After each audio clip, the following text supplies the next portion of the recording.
Hello and welcome to another Bushwhacker review. Today we are going to be taking a look at Dale Earnhardt Jr.'s Wrangler Daytona win from 2010. As you can see, this is another Elite, so you have your typical Elite box in front of us here. Same old generic box that I just do not like. This is way too generic and plain for my taste, but whatever.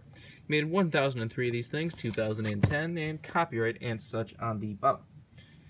Here is the car itself, and it is a fantastic and beautiful throwback.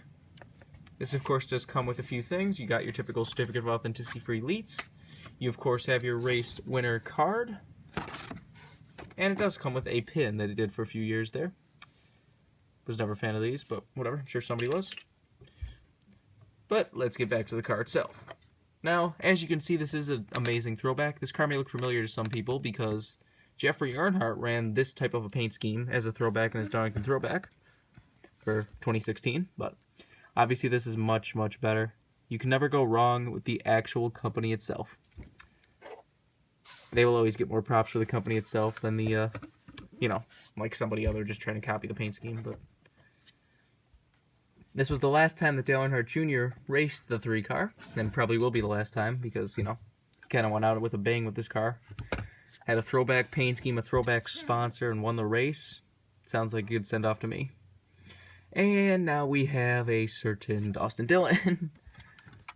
Making the 3 just so proud. Well, let's get down to sponsors. On the hood, you have Wrangler jeans. You got Chevy Impala, number 3 RCR. Down the side, you have Wrangler. You got Hall of Fame Dale Earnhardt. You have Mountain Dew and Safety Clean.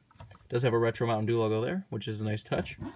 Got Oreo and Ritz on the C post. And on the B post, you have, what does that say? Wrangler, Hall of Fame, Purelator, Bosch, and I'm not sure what that top one says. With the white. Dale Earnhardt Jr.'s name. Does like say Dale Earnhardt Jr., not just Dale Jr. Pole award and all that good stuff over there. On the back, you have Wrangler, Junior Motorsports, and R&B. Got the Chevy logo down there. Which, funny, this is like half Junior Motorsports, half a RCR car.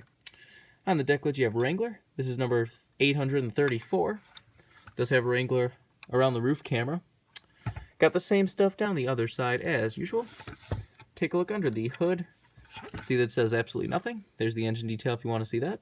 It's funny that a lot of these cars never had this thing straight. They're always kind of like twisted off, or I don't know, for some reason they don't glue those on very straight.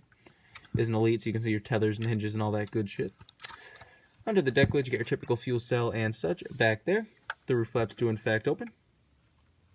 Though they're Elites ones, so they don't open well. And there's the underside of the car if you want to see that.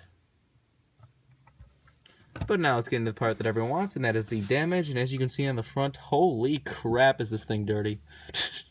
Like, damn, is that some dirt. I don't know if the real car was really this dirty or just kind of line over exaggeration, but that is some dirt. This is one of those cars you can tell from far away it's a raced version. It's got a big black streak of something right there. Not sure what that's from. Has some orange in there too if that's coming across. Looks like some maybe Gatorade or something. Down the side, more dirt and stuff, but not really too much. Got a little bit of some burnt exhaust. Have a little bit of tire buildup around the right rear tire.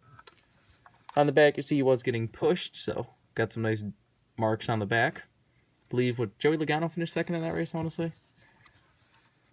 Some more dirt around the left rear tire and some more dirt around the left front tire. Except it's not really too damaged or anything, but that dirt just makes up for it. Like, that is the kind of race dirt, damage and dirt that we need more of. That's the kind of dirt that makes you know it's a race win. That's the problem with some of the cars that are just no damage and too clean, no confetti, no anything. It's like, you can't tell it's a race win. Who wants that? You want to look at a car and be like, this is a race win. You don't want to look at a car and be like, which version is that? Interesting enough, there's 2 hood pin tapes in the middle, but not on the sides. Or no, I guess they're white there. They're still there. Huh.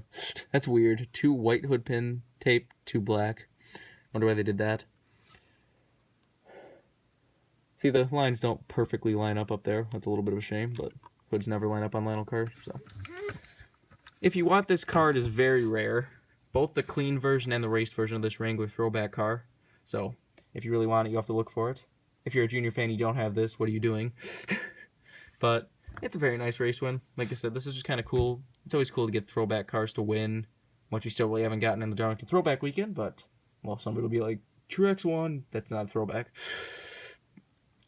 But anyways, this is exactly why I didn't really pay much attention to Jeffrey Earnhardt's throwback this year, because, you know, this is 10 times better than that. This has the right sponsor and everything. That always gets more props from me.